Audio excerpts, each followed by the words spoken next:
Hey everyone, welcome to Ask Nancy live stream, which I do every 2 weeks.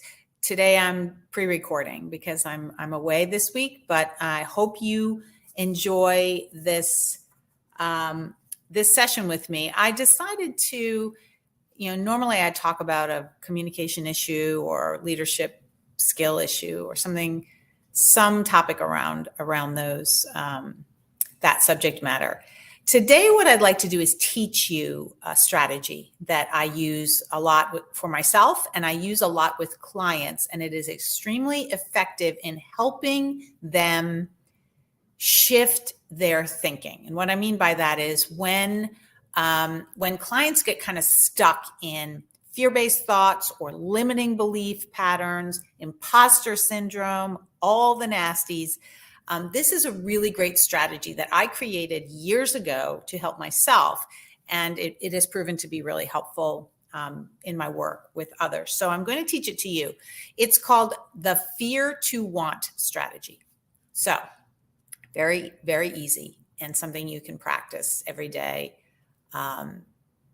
Easy to understand and kind of easy to integrate into your day. So all you need is some index cards or pieces of paper.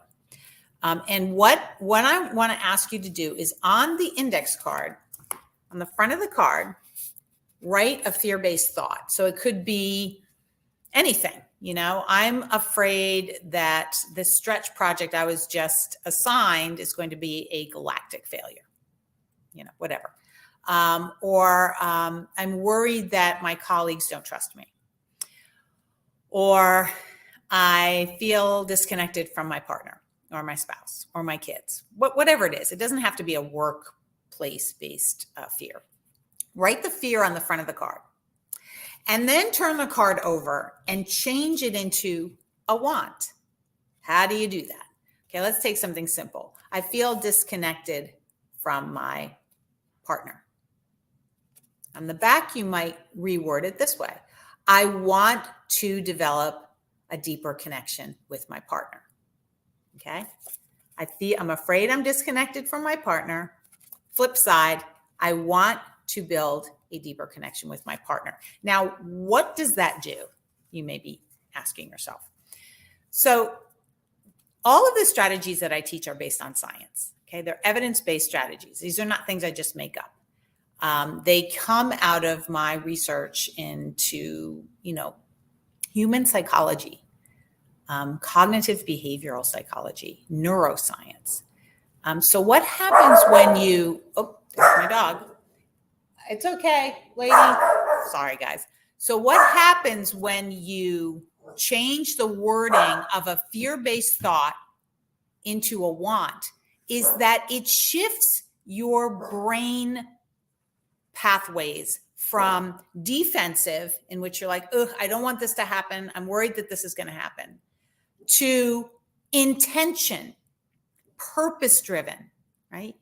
Forward thinking, growth mindset. This is what I want to happen. This is what I not wish, not hope, because that's a different neurological process, but I want it to happen. Then you shift yourself into forward thinking. It's a much different experience for your body and brain. So do as many of these cards as you want. And when you have a little group of wants, read them out loud, right? So the writing of the want fires both hemispheres of the brain. And then the reading also does, because you're using language. So these, as I said, this is not my opinion, this is science. So when you can articulate the limiting thoughts you're having, write them down, right? Attach language to them, and then shift the language into growth language, intentional, purpose-driven language, and then read those. You are firing different neurons in your brain. And when you keep firing those neurons in your brain, you create new neural pathways. What does that mean? It's kind of like when you go to the gym and you lift dumbbells, right? Your biceps get stronger. And what happens is you can then lift heavier and heavier weights. So what happens with your brain is that when you fire differently, fire new neurons, and then you continue to fire those same neurons in the same way, you create new neural pathways, which means that when you're faced with a similar situation the next time, you are more apt to access that same neural pathway. It's muscle memory. It's practice. It works for your brain just like it works for your body. So try this exercise. And this is one of the strategies that I teach in my online course, the fear formula, which is a 6-module self-paced course that teaches strategies for shifting out of fear-based thoughts. This is one of the many strategies I teach in that course. It's usually a favorite because it's so easy to do. You can do it anywhere. And one of my clients showed up for her first session with me, and she had like a pile this thick of her fear to want cards. It is a really powerful tool, and it can raise your awareness about yourself, because you're looking at, like for this client, she was looking at this pile of cards. She's like, my goodness, I have a lot of fear-based thoughts. But the good news is you can change them. It's a matter of practicing and sort of shifting into that growth mindset. So I hope this strategy is helpful to you. I would love to hear if it is or if it isn't. Shoot me a note at explore@nancyrberger.com. If you want to check out my Fear Formula course, go to my website, click on the course page, and you'll get all the information about it, how to enroll, how to learn more.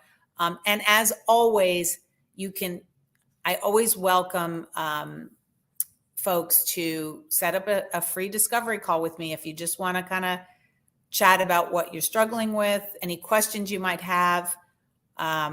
If you just want to get a little bit more clarity about the work that I do. So that's it for today. The fear to want.